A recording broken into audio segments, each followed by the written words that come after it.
I now give the floor to His Excellency Francis Fonseca, Minister for Foreign Affairs and Foreign Trade of Belize.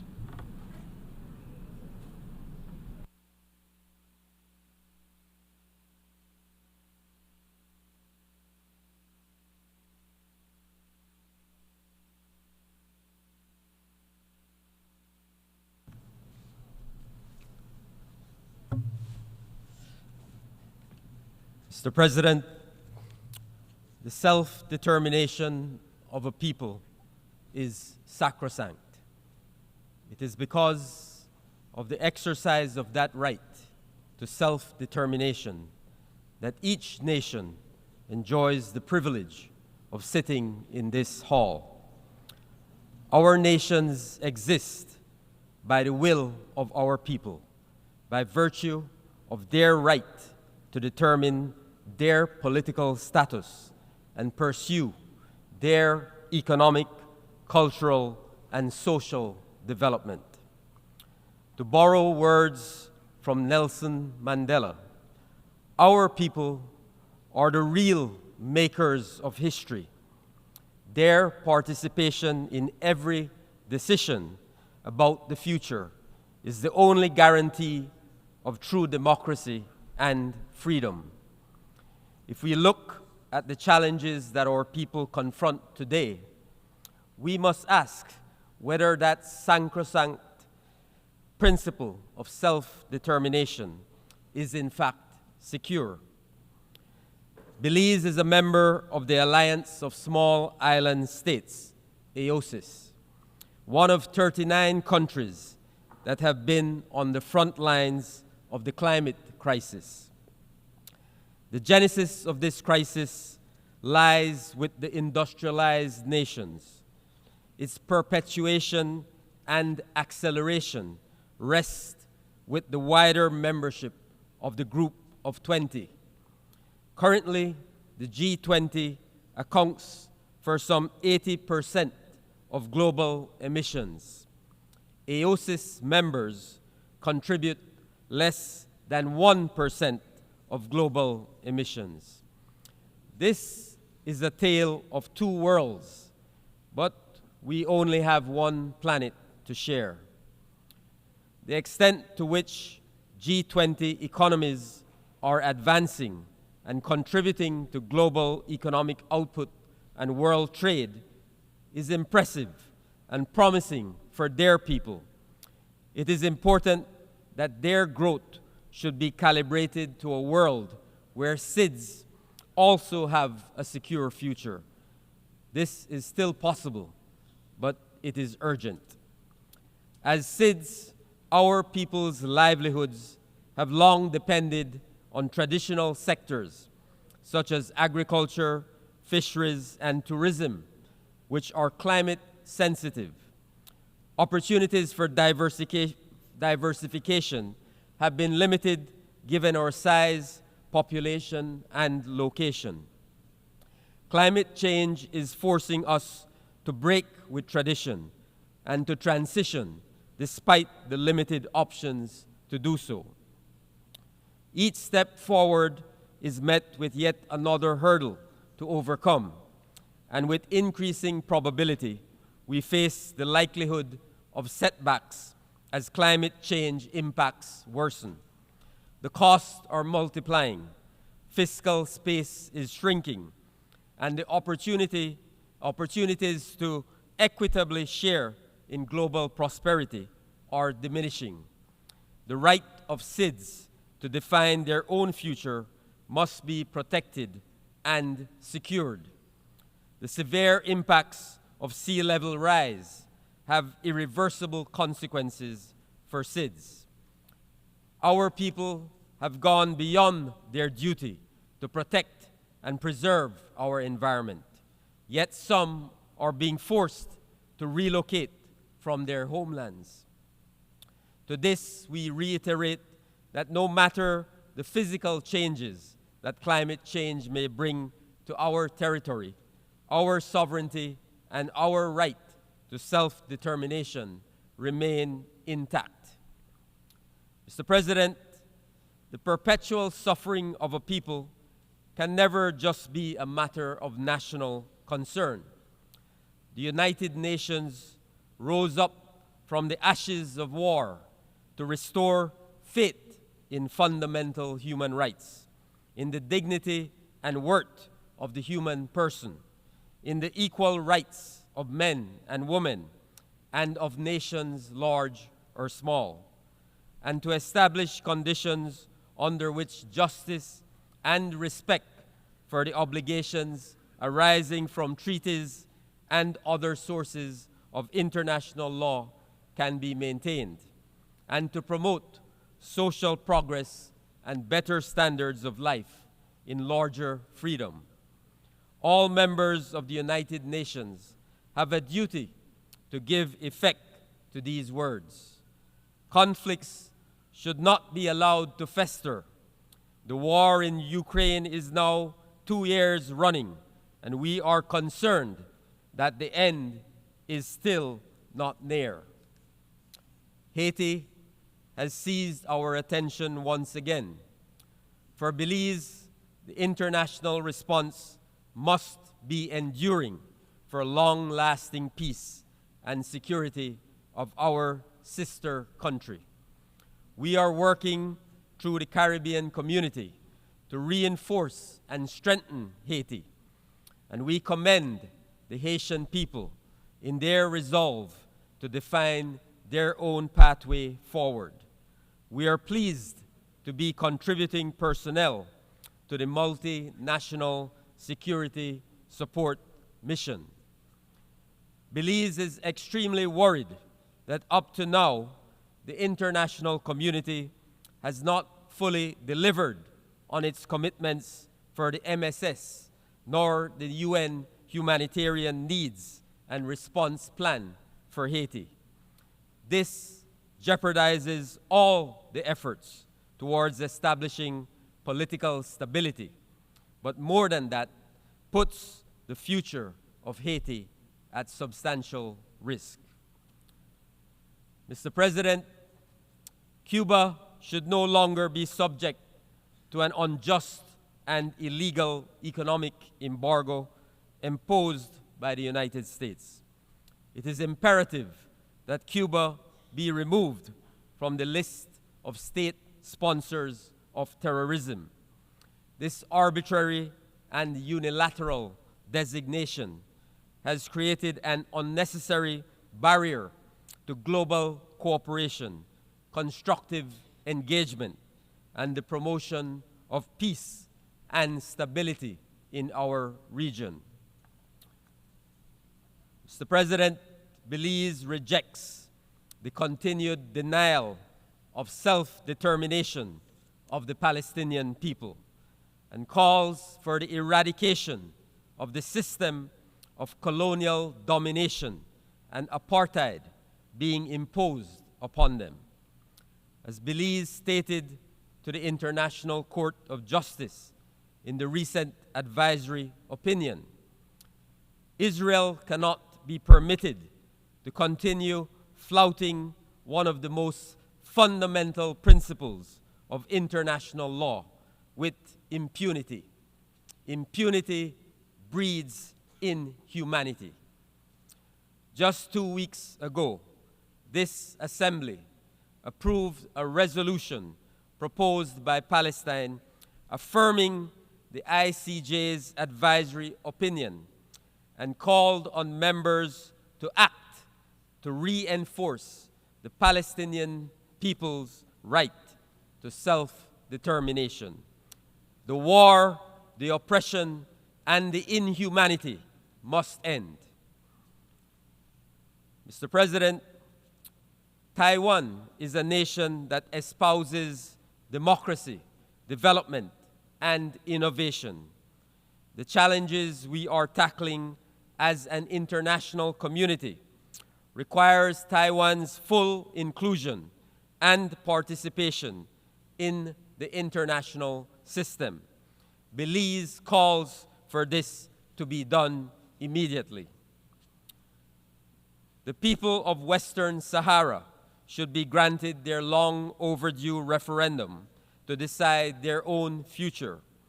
Belize continues its repeated call for the United Nations and the international community to take the necessary steps to allow the Sahrawi people to finally exercise their right to self-determination. Mr. President, I submit to you and this Assembly that the foundation of leaving no one behind requires that we actively promote and protect the right of self-determination in its most basic form in the context of peace and security. Now we must also do so in the context of sustainable development. We have adopted a rescue plan to steer the SDGs back on course. We have a pact for the future. We must use every opportunity to put in place the systems and financing necessary to turbocharge our sustainable development and climate goals. In this effort, we must ensure equal opportunity for all to share in global prosperity. We must raise collective ambition and invest in all our people to empower them to rise. Mr. President, the Declaration on Sea Level Rise and Statehood, adopted by the leaders of the Alliance of Small Island States on 23rd September, affirms that the sovereignty or statehood of small island developing states cannot be challenged under any circumstances of climate change-related sea level rise. We invite all UN member states to support the implementation of this declaration and to use it as the basis of international cooperation. To further guarantee that SIDS will be spared the gravest climate threats, global warming must be limited to well below 1.5 degrees Celsius. Belize urges the G20 to enhance their emission reduction targets to achieve this temperature limit. For SIDS, adaptation is imperative, and loss and damage associated with climate change is inevitable. The new climate finance goal to be decided in Baku must contain specific recommendations for minimum allocation to SIDS in relation to grant-based and concessional finance for adaptation and grants for loss and damage. It must also give effect to the provisions of the Paris Agreement, which require enhanced access for SIDS and LDCs to climate finance.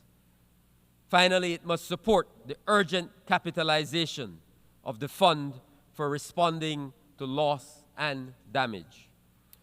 Mr. President, with the adoption of the Antigua and Barbuda Agenda for SIDS, the UN must now ensure its implementation. SIDS must be at the table in global economic and international financial institutions. The Multidimensional Vulnerability Index should be incorporated into existing practices and policies for debt sustainability and development support to expand SIDS access to effective development finance. Mr. President, Belize is moving ahead. We are on a transformative development trajectory. We have dramatically improved our credit profile through the Belize Blue Bond Project, a debt for marine conservation swap. We are reforming and modernizing our legislative and policy frameworks for investments and activating our orange and blue economies, including beyond our national jurisdiction. In partnership with the United States of America, we have signed a 5-year US $125 million grant agreement with the Millennium Challenge Corporation, intended to help reduce poverty in Belize by addressing the country's energy and education sectors. We are making targeted investments to ensure that every child has access to quality education and opportunities. One key example is the Belize Education Upliftment Project, Together We Rise, which provides half of Belizean secondary school students with the resources they need to succeed, including free tuition, uniforms, school supplies, and healthy meals. Belize has extended the compulsory school age to 16 years to improve school retention rates and increase the likelihood of transitioning to higher education. We are working tirelessly to expand vocational training, digital access, and life skills development, ensuring that young people are prepared for the evolving job market and capable of driving innovation in sectors such as agriculture, climate change, and technology. We are aggressively closing the digital divide as technology holds the promise of progress. But we depend on multilateral efforts to ensure that all nations, regardless of size or wealth, have the infrastructure and capacity to participate in the digital economy. Education and capacity building alone are not enough. Addressing inequalities and fostering inclusion are equally critical to achieving lasting change. The achievement of gender equality and the empowerment of women and girls is central to this effort. Belize has made important progress in this area, marked by the recent launch of its revised National Gender Policy 2024-2030, which aims to end discrimination and violence against women while promoting their full participation in all aspects of society, social, economic, and political. Belize continues its work to ensure that every Belizean has access to high-quality, affordable, and efficient health care services. By January 2025, we will achieve full national health insurance coverage. We are also strengthening our mental health support systems with the goal of improving and expanding access to quality care, addressing the stigma surrounding mental health, and enhancing outreach programs, particularly in rural and underserved areas. Mr. President, Belize is committed to the final settlement of Guatemala's territorial, insular, and maritime claim. We welcome Guatemala's stated commitment to respecting and abiding by the ruling of the International Court of Justice. At the political level, we are actively engaged with Guatemala to strengthen our bilateral relationship. A definitive solution will bring greater opportunities for both of our nations in the areas of trade, investment, and cooperation. Mr. President, Belize reaffirms its commitment to the United Nations as the central platform for coordinated global action. But its decision-making processes need to be more inclusive, more responsive, and representative. Its institutions cannot be held back by the world as it was 80 years ago. Reform is urgent and necessary to reflect the world as it is. Mr. President, the youth of today have given us a clear, undeniable mandate. They demand action, accountability, and a future where they are heard, seen, and respected. We ignore them at our own peril. We must not fail them. It is our responsibility to heed their calls for change. We must deliver on our commitments and build a world that present and future generations deserve. I thank you.